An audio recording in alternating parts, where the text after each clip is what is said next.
Hi guys, Kamina the coach here. I am doing the video very obviously from the beach. This is Chileno Beach in Cabo San Lucas. So just feeling the vibe. I've wanted to do this video for a while, but I was kind of trying to let the real fullness of it settle in my mind before I did the video. I don't know if you've been following my channel, but so I'm Kamina the coach. This channel was initially to help people get their minds right, to get ready to move to work and teach abroad. With the influx of COVID, I moved back to the United States and started working on healing the early childhood trauma and adoption trauma that I have left over from being a transracial adoptee and a late discovery adoptee. So obviously a black woman, I was adopted by white people and didn't find out that I was adopted until I was 32. After a lot of work, probably a full year of intense, grueling healing work, I am back overseas, currently in Mexico, and I hope to be able to stay here. I won't be staying in Cabo.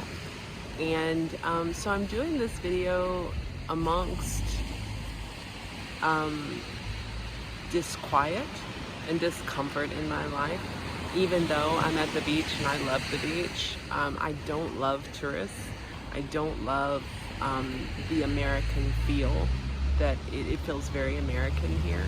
There are some Americans right there behind me. I don't like the feel of that at all.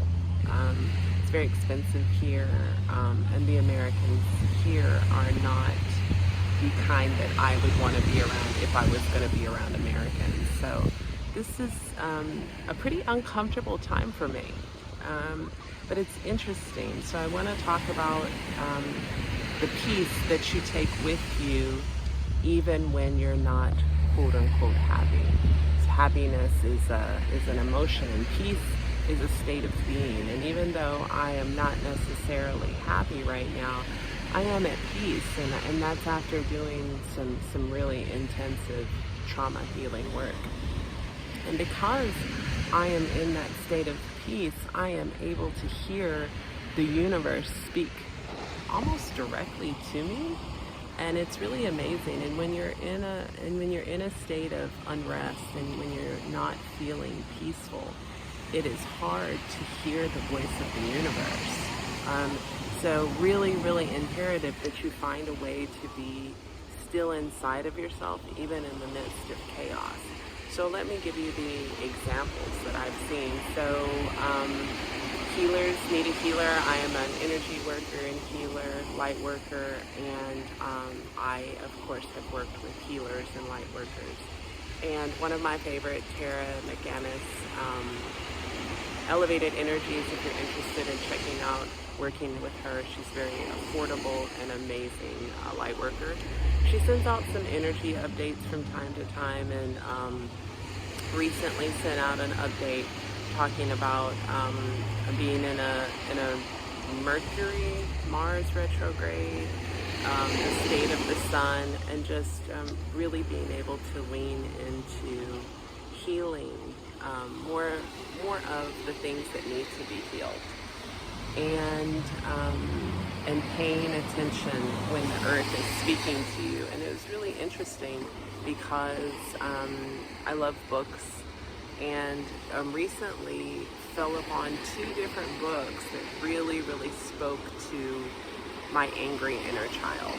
So I think one of the big residual that I struggle with is my angry inner child, who was ignored for a long time, so she acts out in really unfortunate ways, and so she still has some healing to undertake. And two amazing books that I just read, really looking at that anger and where it comes from, and embracing the child that has been ignored, that is the source of that anger and fury and rage, actually. And it's a really uncomfortable trait to look at when you look at the rage that's inside of you. If anybody can relate to that at all, it's really uncomfortable to look at it and think about it. And those books were really right on time and helped me lean into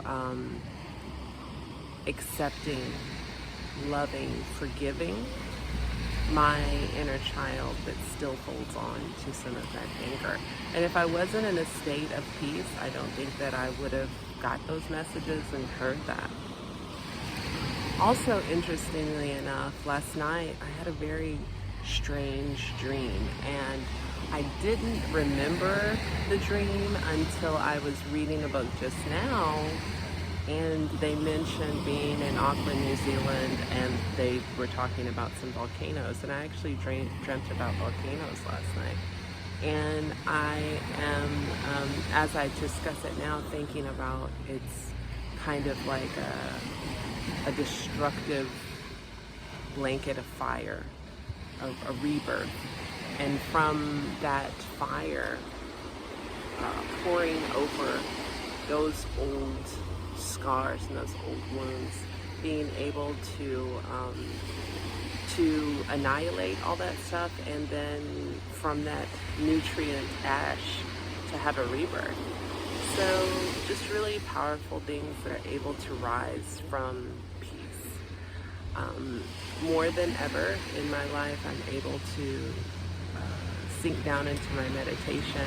I'm able to bring that top chakra that we don't address very often, that life force that sits right above your head, that golden white light. I bring it down every morning. I let it rinse out any negative energy that's still there. I send that negative energy down into the earth. I'm really thankful right now to have my feet in the sand and be able to get some earthing in. And then I shield myself with my 3 guardians. I take on their energy, and I'm able to have powerful, productive days, even in the midst of being really distressed. I've been really distressed since I've been here, but even in the midst of that, like I said, I am able to have peace, and I'm very thankful for that. How you obtain peace, I can't tell you how you're going to obtain peace, but one thing I can't say enough is finding a way to have a love affair with yourself.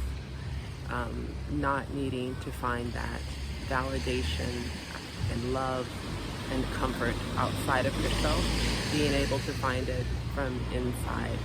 And I have really felt a bit of isolation here and loneliness that I haven't felt in a long time.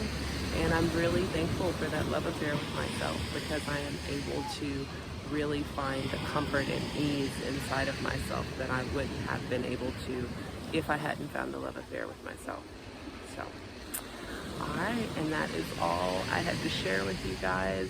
Find that self-love at any cost. I know it's hard work. If it's uncomfortable, keep doing it, because you know it's working. Growth only comes from discomfort. Sending you love, light, peace, and joy. Until next time, I'm Kamina the Coach.